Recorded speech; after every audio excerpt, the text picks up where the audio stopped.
এসব কি ছোট মা? ঠিক এই প্রশ্নটাই আমি তোমাকে করতে চাই। এসব কি?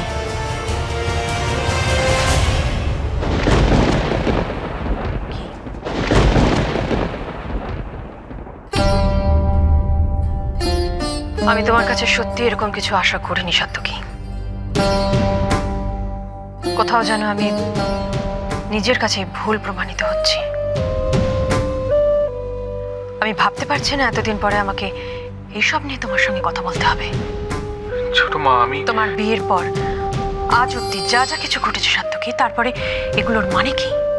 তুমি কি আমাকে সন্দেহ করছো ছোট মা? তার মানে তোমারও আমার পর কোনো ভরসা নেই? এত রাতে তুমি বাগানে কি করছিলে? তুমি কিছু করতে দেখেছো আমাকে? করো, তুমি ঠিক আছো তো? কারণ তুমি যেটা এখন করছো সেটা একজন স্বাভাবিক মানুষ করবে না। তুমি এখনো আমাকে সন্দেহ করছো। এইটুকু কি জানতে চাইতে পারি না আমি?